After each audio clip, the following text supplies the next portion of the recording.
What I have for you today is a short case about a retirement payment made to a Dutch footballer moving from Holland to Australia, and the question whether that is taxed as pension or whether that is Article 7 sportsman income.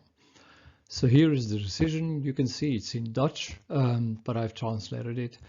And if we look at the rule that was applicable, so the football retirement rule for payments, there was a foundation in Holland, we'll call it Foundation X, and it is in charge of the implementation of the bridging scheme created for professional football, for footballers in the Netherlands, which is anchored in the professional football regulations of the Koninklijke Nederlandse Voetbal Bond, which is the official Dutch footballers play body, and is included in the standard player contract and the collective labor agreement for professional football.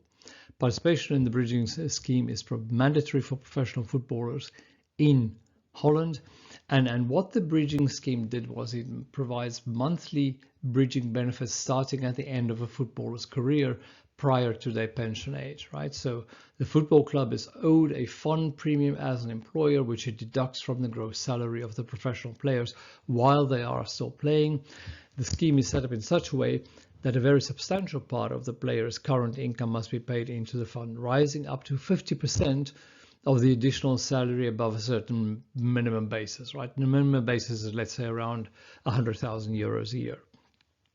And it's plainly evident, the court said in a previous decision, that levying the contributions in accordance with the normal wage tax rules applicable to entitlements would lead to an unreasonably heavy current levy and would cause serious practical difficulties.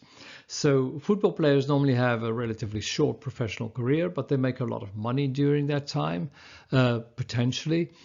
And what the rule said is, you need to take 50% of that, put it aside. We won't tax it as if it is a pension entitlement and all that kind of stuff, but you put it aside, and after the footballer retired, let's say at the age of 40 or whatever, until he goes on pension at 65 or whatever, he will get quarterly payments from this contribution that he's made. In other words, he would get his other half back after there's been deducted from it certain insurance premiums, such as a widow's insurance and children insurance and things like that.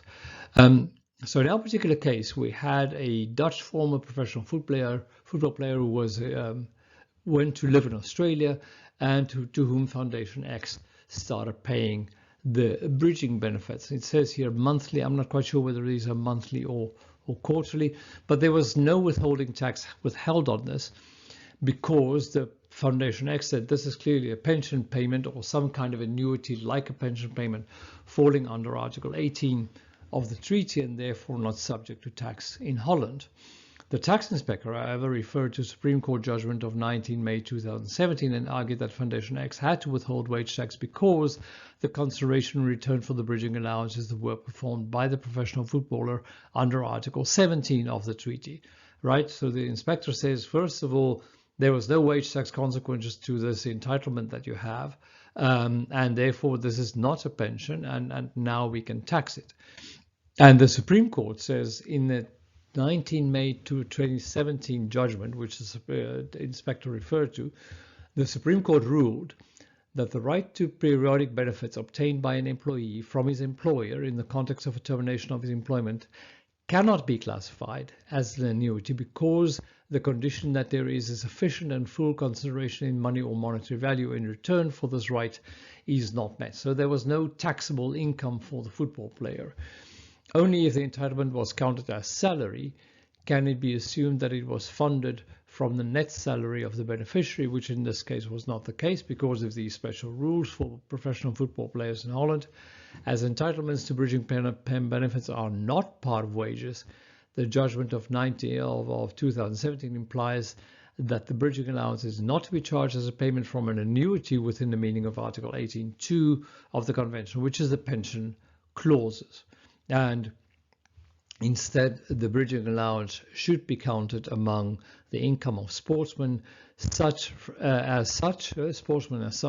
from their personal activities under Article 17 of the Convention. So the Supreme Court ended by saying it declares the appeal in cassation well-founded, and that is of course the appeal of the tax inspector, because the tax inspector lost before the court.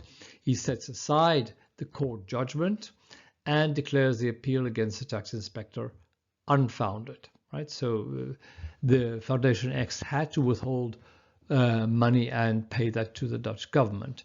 I'm not quite sure how the Australians will look at this, or whether this case will end up in MAP still or not, but I think it's an interesting case. And it's also an interesting case because if you look at the commentary to Article 17, first of all, Article 17 says income derived by a resident of a contracting state as a sportsperson from that person's residence, personal activities as such exercised in the other contracting state may be taxed in that other state.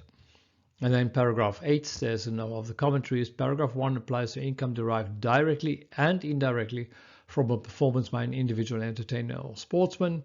And paragraph 8.1 says the paragraph applies regardless of who pays the income. Right, so from this point of view, it seems like the Dutch can argue that Foundation X's payments are subject to Dutch tax. But what is interesting about the commentaries is, unlike other articles to which the commentaries refer to differences in payment in time, the commentary says nothing about whether there's, when there's a big gap between the time when you played your football in the Netherlands as a professional football player, let's say 10 years before, and then receiving this extra payment, which was never taxed at that time, as a payment covered by Article 17. Who knows? Maybe a case like this leads to a few additional paragraphs in the commentaries itself. That's all I have for you this week. I hope you enjoy the case and look forward to seeing you next time. Bye for now.